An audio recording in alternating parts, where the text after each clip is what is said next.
Hi everyone! Welcome to the Empath Targets, another love reading, timeless and general. Take what resonates lang po. Maybe some part of the reading makaresonate kayo, some part of it hindi.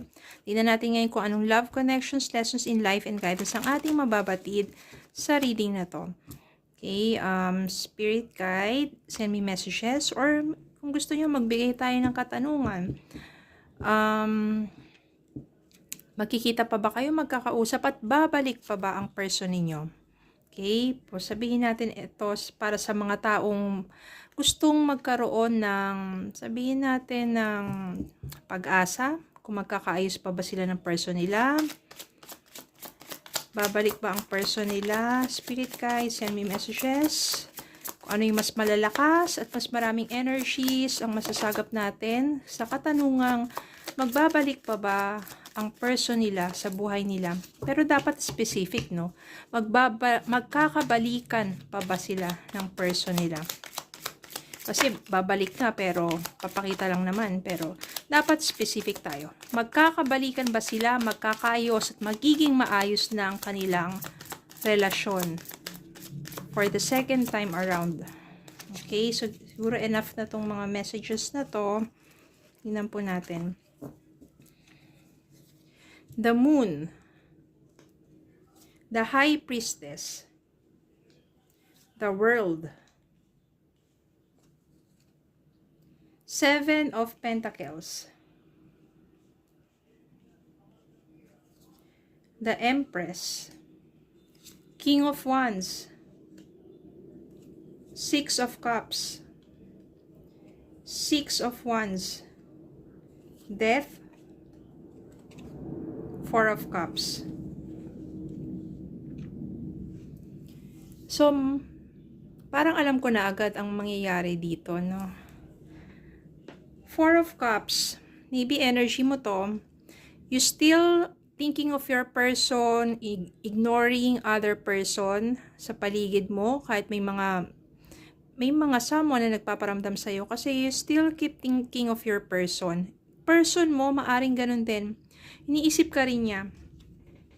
Although nandito si the Moon, ibig sabihin na to, minsan parang, di ba, nagdi-daydream ka lang naman, what if ganito, what if ganyan, ang daming mga bagay, maraming nasa isipan mo, maraming katanungan, ano na bang tunay na niyang damdamin ngayon towards you, ano bang iniisip niya, iniisip ka pa ba niya, mahal ka pa ba niya, or what, gusto pa ba niyang bumalik sa'yo, or something. So, ang daming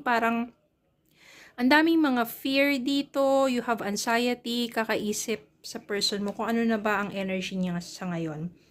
Well, I can sense here, since nandito si Death, darating yung point na ang person mo magkakaroon niya ng spiritual transformation. Meron ditong masasabi natin, kasi kapag death, hindi naman talaga mamamatay siya. Or papano, yan.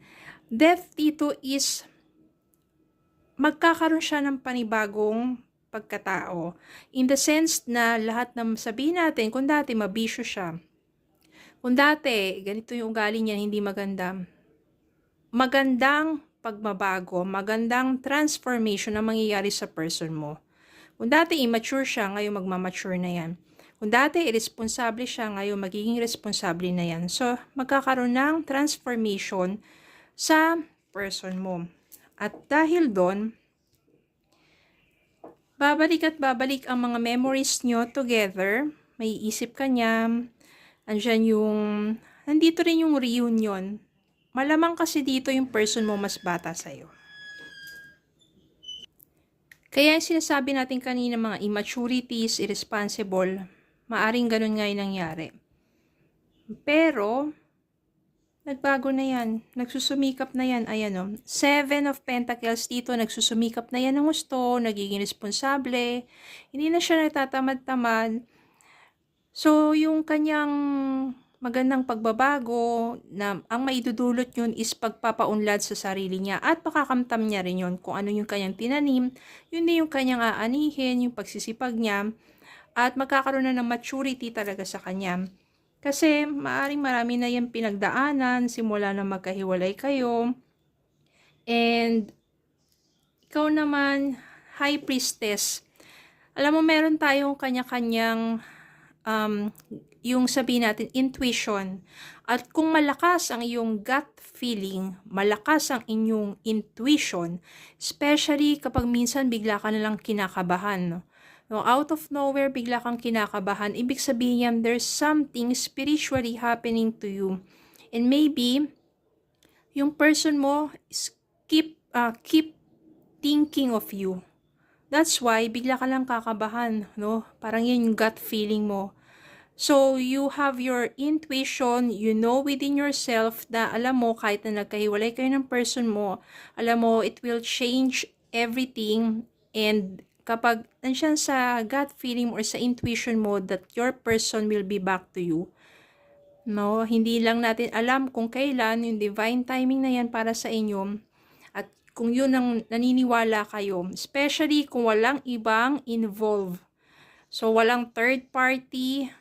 It's just between the two of you. May mga bagay lang na hindi na pinagkasunduan or kailangan lang matutunan. Babalik yung person mo. So, you will know deep within yourself. At, nandito yung Six of Cups. Sabihin, reunion din yan bukod sa mga memories. And eto na yon, napagtagumpayan na yung mga naging challenges sa inyong dalawa, kaya naman magkakaroon dito ng success pagdating sa second chances between the two of you. And nandito na si King of Wands. Ito na yung person mo. Nag-mature na tong taong to, sabihin natin, pero nandyan pa rin yung kanyang pagiging charming, nandyan pa rin yung kanyang pagiging passionate, andyan pa rin yung kanyang, sabihin natin, mas motivated na siya ngayon, mas energetic na siya ngayon. No, parang marami na siyang mga natutunan sa buhay, sa pagkakalayo ninyong dalawa. Siguro marami din siya mga pinagdaanan pa.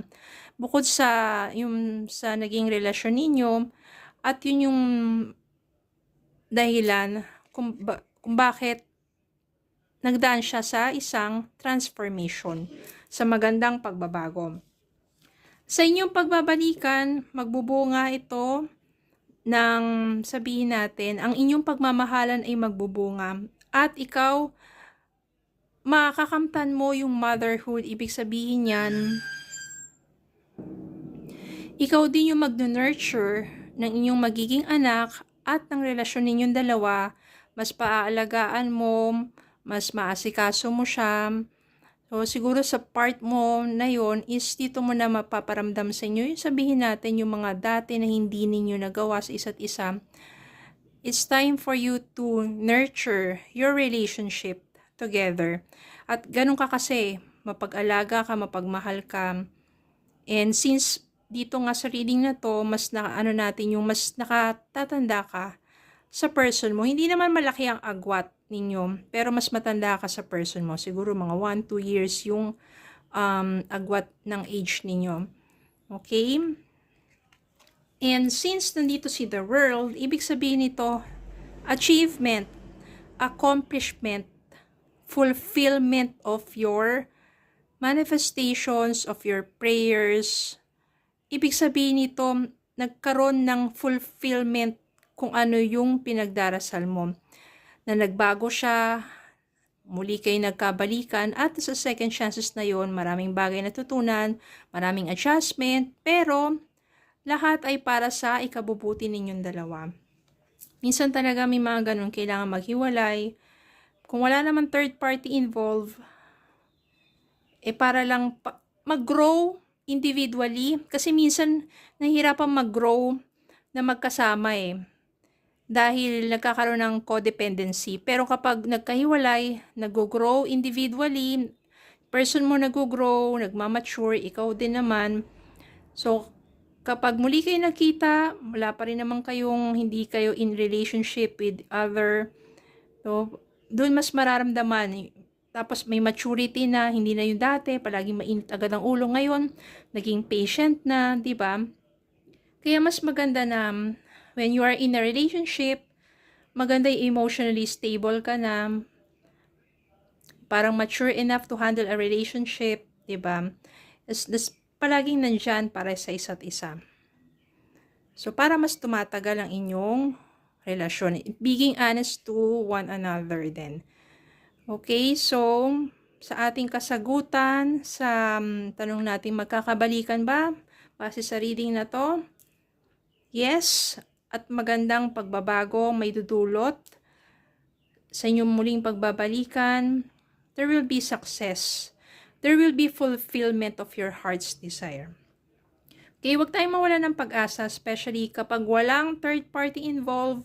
Diba? Kung kayo pa rin talaga sa isa't isa, kahit anong gawin nilang lahat, ibabalik at ibabalik ng universe ang person mo sa'yo sa panahon na kung kailan natutunan na niya yung mga dapat niyang matutunan sa buhay. Okay, para sa next time na magkasama kayo muli, pareho na kayo, mature, and mas magiging maligaya kayo. Okay, so yun lang po. Maraming salamat po for watching. Please don't forget to like, share, comment, subscribe, follow me in Facebook and YouTube. Have a good day po and God bless.